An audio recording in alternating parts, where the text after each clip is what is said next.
this is the most legendary feud in hip-hop history. I'm talking about the Eminem versus Benzino beef. Man, this ain't your run-of-the-mill disagreement. It's a saga of diss tracks, heated rivalries, alleged racism, and even a few legal showdowns. But how did it all get started, and why did it go down the way that it did? The Source magazine's journey is a fascinating chapter in hip-hop history. Now, it all started back in 1988 when a young and ambitious Dave Mays, who was then a student at Harvard University, decided to create a platform that would capture the essence of hip-hop culture. Alright, so what began as a modest single-page newsletter soon blossomed into a full-fledged magazine. Dave Mays, along with his partners Jonathan Scheller, James Bernard, and Ed Young, played instrumental roles in nurturing the Source's growth. However, the magazine's trajectory took a notable turn when Benzino, a rapper known for his involvement with Almighty RSO, came on board as a partner. Now, Benzino's entry marked a pivotal moment in the Source's history, but it also brought about some internal tensions that led to the departure of several staff members. Now, this period of transition set the stage for the infamous clash between the Source, Benzino, and Eminem, a feud that would reverberate throughout the hip-hop world. Eminem's fourth album, The Eminem Show, dropped in May of 2002, and it was a big deal in the hip-hop world. See, fans and critics were both eagerly awaiting this release from the Detroit rapper, given his previous successes. But things took a little bit of a sour turn when the Source magazine, a respected voice in hip-hop journalism, didn't award the album the coveted 5-mic rating.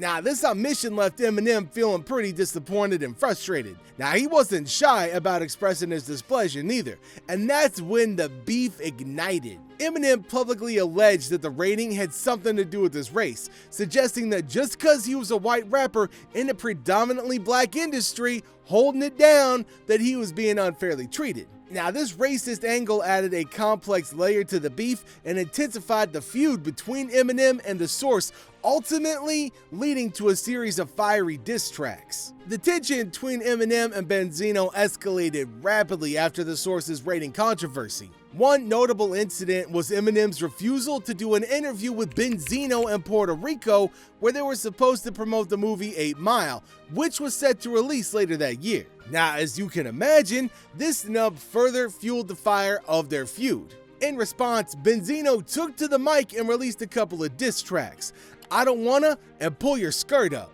Now, these tracks were more than just a lyrical jab, right? They were heated verbal attacks that directly targeted Eminem. See, Benzino didn't hold back, making references to Eminem's family and even implying that Eminem deserved a smack for disrespecting his own mom, a direct reference to Eminem's candid lyrics about his mother in songs like Cleaning Out My Closet. Moreover, Benzino explicitly stated that it wasn't a black and white issue, alluding to Eminem's race, which became a recurring theme in their beef. Nah, see, this racial angle intensified the feud, and Benzino's diss tracks only added more fuel to the flames.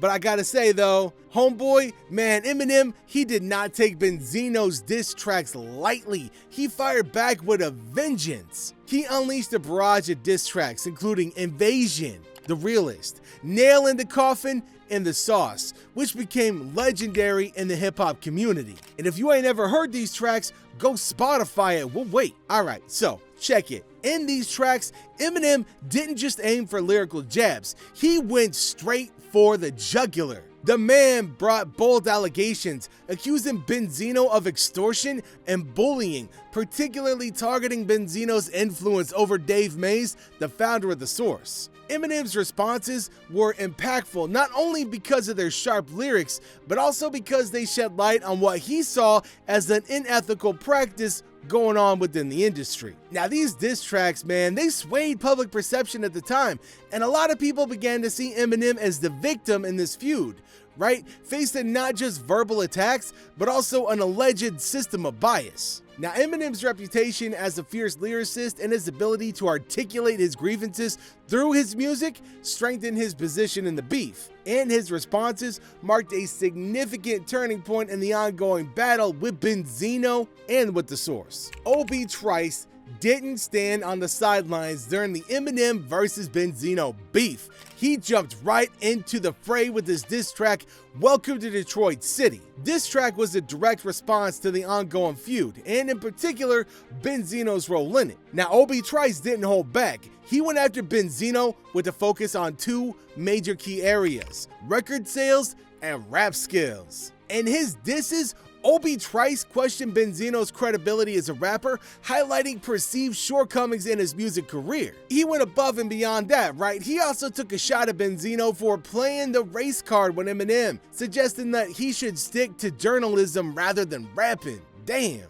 So then we got Obi Trice's involvement adding another layer to the beef, bringing in a member of Eminem's Shady Records camp to join the battle and further solidifying the stance that Eminem and his crew were taking against Benzino and his affiliates. XXL magazine, man, they played a significant role in the Eminem vs. Benzino duel by aligning itself with Eminem's side. Alright, now this alignment was especially noteworthy because several former employees of the source, including figures like Elliott Wilson and Reginald C. Dennis, became part of the 2XL team. Now this crossover of staff members added fuel to the fire of the beef, right? Because the former source employees felt that Benzino was exploiting his position within the magazine, creating a clear conflict of interest. Now, as a result, 2XL magazine openly sided with Eminem and with his crew during the beef. Now, this alignment further intensified the tensions between the source and 2XL,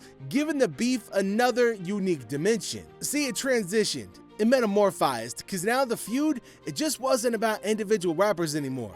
It had grown to involve major players in the hip-hop journalism game, right? Highlighting the significance and impact of the beef within the hip-hop community. Now, legal battles and controversies added another layer of intensity to the Eminem vs. Benzino beef. First off, Eminem filed a copyright infringement lawsuit against the source, claiming that they were attempting to release old tapes containing unreleased music, including the controversial Foolish Pride. Now, this legal dispute highlighted the high stakes involved in the beef with Eminem taking legal action to protect his unreleased material from being exploited. Then another significant controversy comes around the so-called racist tapes, which included the song Foolish Pride. Alright, so these tapes allegedly contain recordings from Eminem's high school days where he expressed derogatory views about black girls following a breakup. Now, the source used these tapes to paint Eminem as a racist, further fueling the narrative that the music industry was biased in his favor because of the fact that he was white. Man, while many of the recordings were never released, the controversy surrounding them had a lasting impact on the beef. It added a new racial dimension to the feud,